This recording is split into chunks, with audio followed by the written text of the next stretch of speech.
Welcome back to Studio Chatter. You may know that a lot of people see Grifols Biomat as a way to make some side cash, but did you know that they're working on finding solutions to the coronavirus?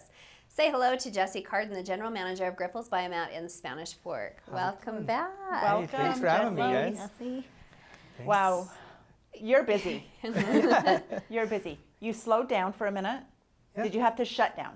No, we haven't had to shut down at all. Really? How did you transition that? Quickly. Okay. We went to half capacity Okay. essentially, just making sure that we're creating an environment that's socially distanced, whether that's in our lobby or where people are donating, our donors are donating, and then also trying to keep our staff safe because there's a lot of them, but they have to work in close proximities in a roundabout way, right? Like they are, in and out of the center a lot, and so we're doing temperature checks. We have face masks being worn throughout, PPE being worn throughout.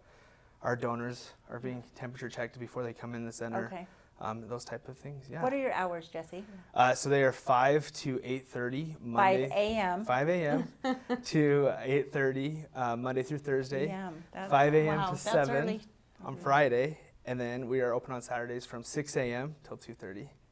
Okay. So are you typically just seeing any of those that had donated previous, or are you accepting new donors, or why is this so imperative right now? So yes to both of those Okay. questions. There are people who rely on plasma all the time to be able to live. And so if we stop, they don't get the medications that they need. And so it's important that we stay going so that they're getting those medications.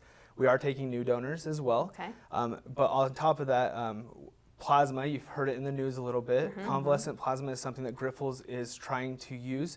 We're taking donors who have tested positive in the past for COVID-19 and then have recovered, and then they're able to donate their antibodies to their plasma, and then we're able to create a medication from that plasma.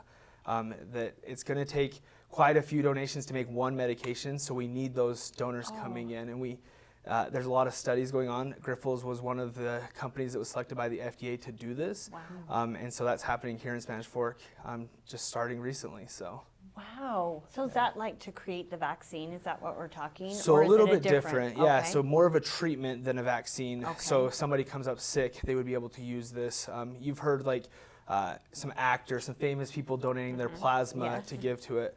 This is more hyperimmune, or so they're taking a lot more of the antibodies from multiple sources, creating a more intensive medication that they can give to the donor or to the patients. that are dealing with this disease To help get and them hopefully better to faster, get them better maybe. faster. Yeah. Okay. I remember your ribbon cutting.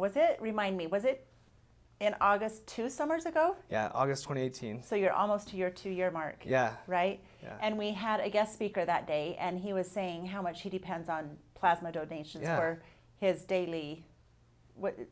Yeah. He had or he used antitrypsin was the name of the medication he would Okay. use, and it takes over 900 donations to keep him alive or to keep him healthy in 1 year. So 900 people save his life Yeah. every year.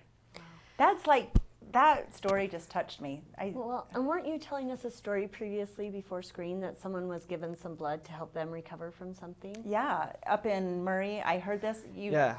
Is So- this a true story? So yeah, there's lots of stories that you're starting to hear where they're Okay. giving the plasma or blood to patients that have had the COVID-19 or Okay. coronavirus, and that's been showing a positive effect on Right. their treatment. Wow. And that's why there's a lot of hope and desire in doing this, what we're calling CC19, in order to hopefully get them better quicker, have a medication that doctors can have in their hands that they can give to patients as they're dealing with this unfortunate event.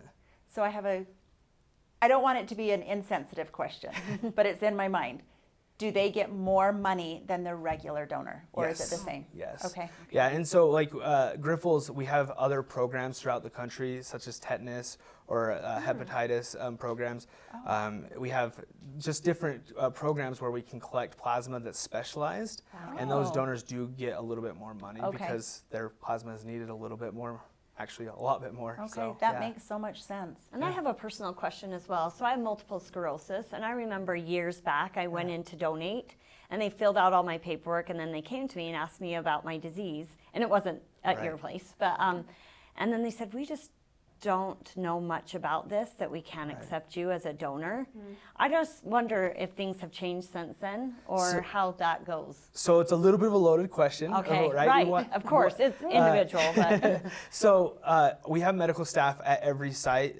At our center, we have a lot of medical staff there at all times, taking our new donors, but then also just making sure that our donors are safe to give the plasma. Because the first thing that's the most important is that you're safe to donate that plasma, because some of us, we need the plasma. yeah, and my health probably needed it more. Right. But I think it was the unsurety of it, can I or not? Yeah, so Is my blood healthy enough or not? It's pretty defined at this point. So you'd come in, you'd do a physical, you'd sit down with one of our medical staff, and they would ask you some questions.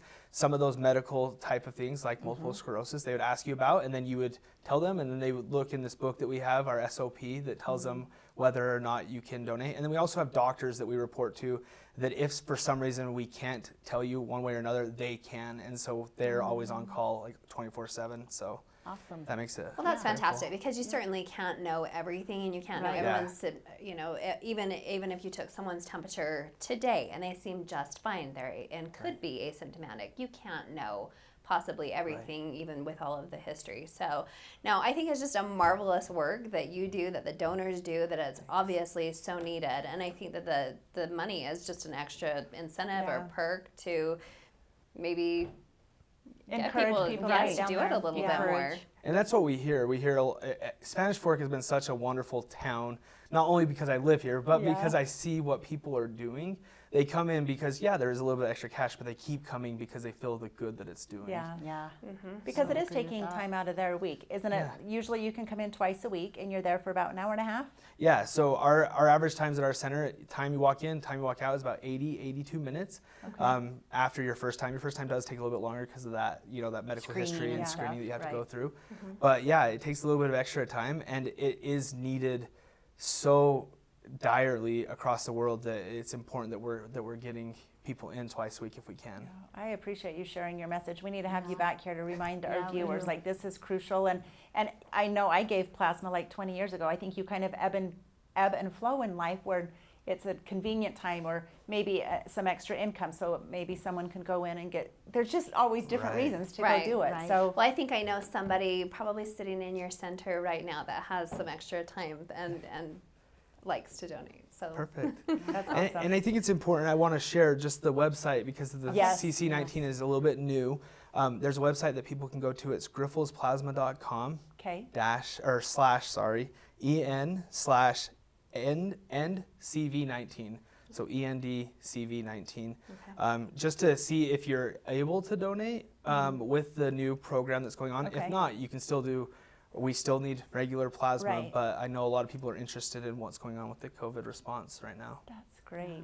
Really awesome. Thank you so much. We'll share that information as well. Thank you. Okay. Next on Studio Chatter, the governor has spoken. That's coming right up.